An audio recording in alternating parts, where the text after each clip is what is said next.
This is Tim Staten with Tim Stating the Obvious. What is this podcast about? It's simple.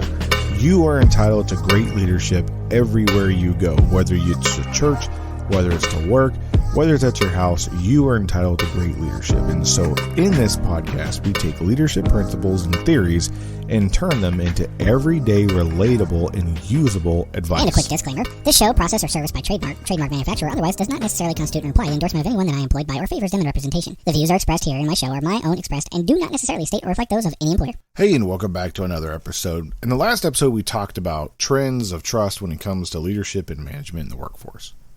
In this episode, we're going to be talking about conflict management in the work environment. But before we get into this episode, I just wanted to share with you something that I'm really excited about. And that is we opened up our very own webpage, and it's timstatingtheobvious.com. From here, you can get more information about the show and our YouTube channel and a quick snapshot of what we have going on our Instagram account. And if you want to check out any of our social media links, they're in the description below. But there are two other important areas of our bi-weekly podcast I just kind of wanted to bring up to note, right? So one, in between each of our episodes that we have for our podcast, we're going to be putting out a blog online under the blog section. And it's nothing too crazy, just a 2 to 5 minute read of something that we're thinking about, or I'm thinking about, I'm talking about in relation to this episode or an upcoming episode. So that way you can get more value out of what we're talking about. And then lastly, I've posted a collection of recommended professional reading lists. These are all books that I have read.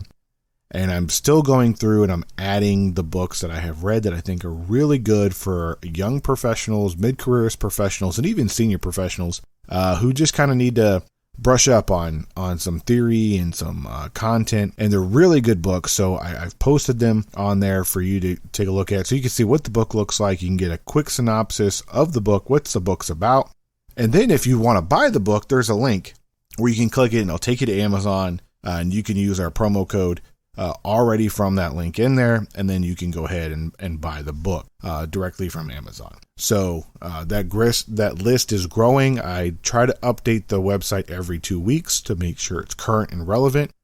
And then also on the site, if you scroll down the main page, you can see our YouTube videos that we post, and you can see the latest episodes as well. So I'm really excited about the website, really excited about growing this website and seeing where it goes. It's in its infancy stage, it's still in the beginning, but we've got the initial concept, the initial idea, and we've put it out there. So I'm really excited about it.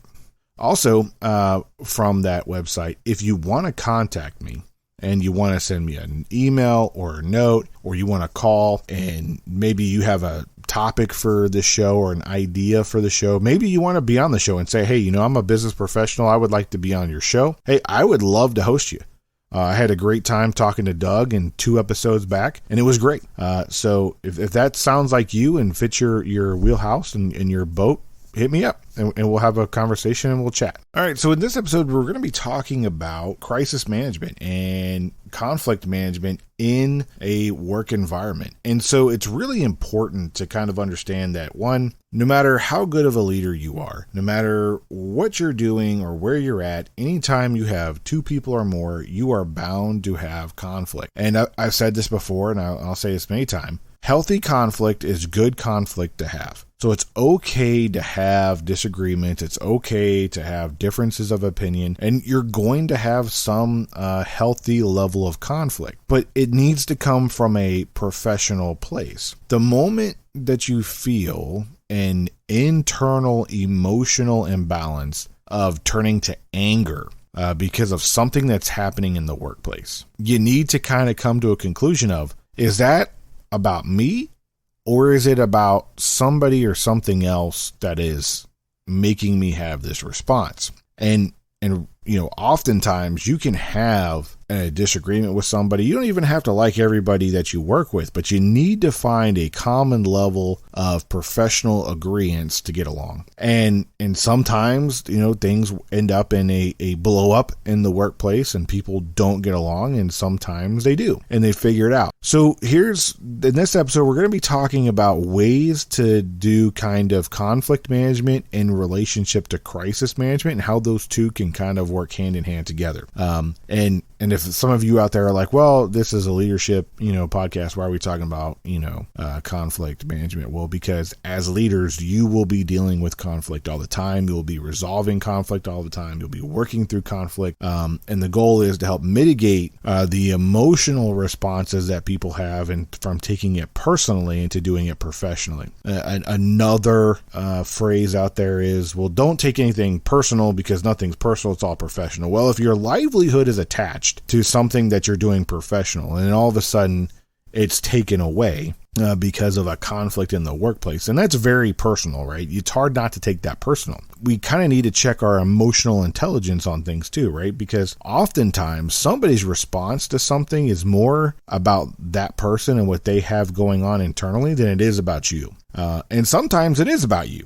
And if it is about you, then you kind of need to take that into account too, right? So we're going to be talking about proactive ways to kind of get after conflict management. So what is conflict management in the workplace? From a leader's perspective, this refers to the ability of leaders to effectively identify, address, and resolve conflicts that arise among team members or within organizational structures. It involves employing various strategies, communication techniques, and interpersonal skills to manage conflicts in a constructive and productive manner. Aiming to maintain a positive work environment and foster collaboration is the ultimate goal. Nobody wants to go into a hostile work environment. And as a leader, it's your responsibility to foster a positive climate. It's your responsibility to foster that positive work climate that people want to go to work. And sometimes you may be trying your best to foster a positive work environment and you have employees who are just going at it, and you're going to have to resolve that conflict because that conflict is going to spill out over to the rest of the team, right? So here are a couple of examples of what we mean by this. So the first example is you have somebody who's been with the organization for a very long time, and they've been working high performance jobs. They've been doing great, and they're on the team. And someone new comes onto the team that is not a stellar performer, that is not a high performer, and that seasoned person gets frustrated every time that new person struggles to produce high levels of success, right? They're producing levels of success, but it's like small. It's not very high quality. It's not very good, but it's okay. It's average. It's adequate. It gets to the point of what needs to get done. And the other person's like, wait a second, you are bringing the whole performance of the team down, and I am really frustrated at you because you just suck. Right? And so the person doesn't necessarily suck. They're just not a high performer yet because they're still learning the organization. They're learning how to do their job. They're still learning how to do things. And so that creates a conflict between the two people. And so when one person says something, that also deteriorates the confidence of the other person because the other person's striving to do better work. And then the two people will just kind of butt heads, right? So that's an example of how conflict can then start from something small and arise to something big. Right. So that's just a really quick synopsis of one example of how conflict can start in the workplace. Another common trigger of issues in the workplace is a lack of cultural understanding. Two people come from two different backgrounds and one person doesn't understand the cultural background of the other person, and they do things that might be offensive to that other person. Now, I'm not saying that you need to be hypersensitive and super culturally sensitive, but if someone brings it to your attention that says, hey, what you're doing kind of offends me. Please don't do that. Then you should probably listen to that person and say, okay, well, I'm sorry. I didn't mean that to offend you. I won't do that in front of you anymore. I won't do that when you're around because I don't want to offend you, right? Just to keep it amicable in the workplace. So that's another, common trigger is a lack of cultural understanding. Also, a lack of seeking understanding and seeking to be right. in the workplace. That is another major common trigger for conflict in the workplace. Many times you have a lot of high-performing people, a lot of people who do really, really good work. You want them on your team. They're really, really good at what they do. But sometimes they always think they're right because they're high performers, right? Everything I do is correct. And sometimes they don't like to be told when they're wrong. And instead of seeking understanding of where somebody is coming from when they're correcting or challenging an idea, they seek to be right, further digging in the position of where they're at. They don't want to give up a foothold of, no, I can't possibly be wrong. I can't possibly be challenged on this because I'm a high performer. So no, I'm going to stick in and I'm going to seek to be right instead of seek understanding. So I think a big thing of what we need to do is make sure that we're seeking understanding first, and that kind of helps out. So those three things right there are really the top causes for a lot of conflict in the workplace. There's many, many more. We could talk about a whole hour and a half of things, but those are my top three. But how do we get ahead of this, right? So we really need to do like a risk analysis and assessment and identify within our own workspace of our span of control, the potential issues that could arise from team building, right? So does everybody understand the backgrounds of where everybody's at? Do we have people on the team who may be culturally insensitive to other people? And maybe we need to do some education for some folks when we got new people on the team. Maybe we kind of need to do some expectation management on roles and responsibilities on who's doing what on each of the team and the level of success, what the quality of work is to reach for, yes, if we do this, then this is success, and anything above and beyond is great, but not required. So that way we can then definitely get behind a risk analysis of what's going on in our team. Then we need to kind of like come up with a plan, right? So we've identified where our potential conflict friction points are. Now we're going to come up with a plan to make sure that we understand how we're going to move forward. So sometimes we need to employ a technique of mediation. And that's when a leader, acts as a facilitator to, get in between the two of the team members and really talk about what the problem is. Like, what is the root cause of the two of them having an issue? And then finding the common ground, proactively listen to each side's perspective and point of view, and help them work through resolving that conflict. Which then really leads us into the next step, and that's establishing clear roles and responsibilities for everybody involved.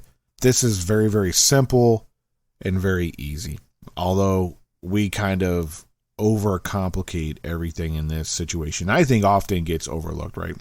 So if there's two parties involved in a conflict, then we need to have two parties that are responsible, actually three parties that are responsible for resolving this conflict, right? So you have the two parties in direct conflict with each other, and then you have the mediator, who's also responsible for resolving the conflict. So after the conversation is had and the mediation has taken place, and you come to a set of understanding, then the roles and responsibilities really come into play, where you say, okay, if X, Y, and Z happens, your responsibility is to bring this to me. And if X, Y, and Z happens to you, then your responsibility is to bring this to me.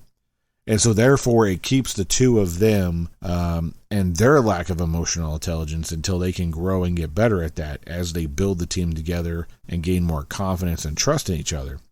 What'll happen is now that conflict will still be there, but instead of being amongst each other, it's directed towards that third-party mediation in which they can work with both parties to help resolve future conflicts as they come up. It allows an outlet for emotions to kind of come out, people to vent, get it off their chest, and then go back to work and do what they need to do. And by assigning those roles and responsibilities to everybody involved of who's responsible for what and what their left and their right limits are when a conflict occurs, de-escalates the situation, and kind of everybody can step back and backpedal from it and go, okay, I know there's a problem here, but we're going to work through it, and it's not the end of the world. So as we talked about in this episode, conflict happens all the time. And sometimes we need to, manage it more effectively than other times. Sometimes we're spending a lot of time on conflict management and conflict resolution to make sure that we weed through the issues and we treat everybody equally and fairly as much as possible when resolving conflict. And so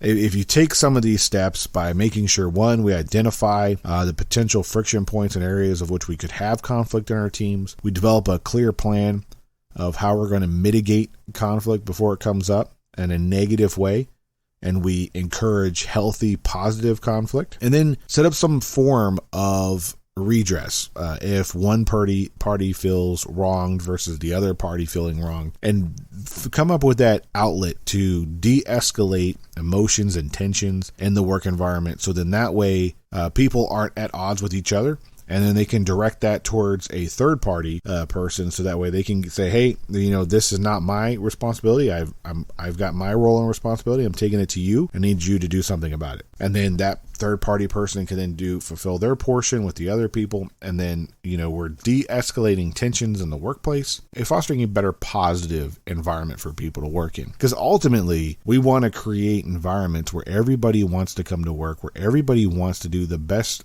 possible work that they can. And if they don't want to be there because it's negative, then we're failing our people and we're failing our organizations. Conflict is an inevitable part of life, and we just got to work through it. And the best part to work through it is to have people talk about it, and talk about it with a third person. So that way, if there's any misunderstandings in the process, we can easily handle that and talk about it and work through it. So it's not that hard. However, we, as human beings, we overcomplicate everything, and sometimes we just bottle everything up until it comes out and it's explosive. Or we're like, a flash in the pan.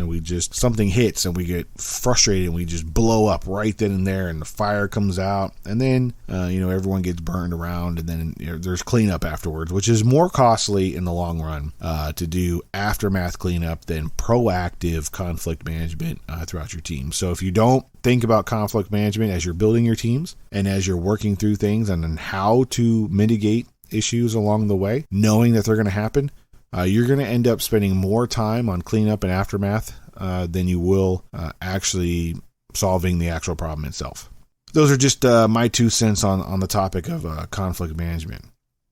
So as always, I want to thank you for stopping by and listening to this episode, and I really hope you enjoyed it. But before we go, I'd like to ask a favor of you, if I could. If you could please share this episode with 1 or 2 people who you might think would like this topic. And if you haven't followed or subscribed on whatever platform that you're listening to this on, please hit the alert icons so that way you know when we post another episode. I know this one's a little bit late, so if you had that alert icon turned on, you now know you're not wasting your time going back and forth wondering when there's a new episode. If you got some value out of this episode, please leave a review and comment so we can help spread it with other people who might be interested in this show and this topic, but just haven't discovered us yet. Again, thank you for stopping by. I really hope you enjoyed this episode. I'm Tim Staten, stating the obvious.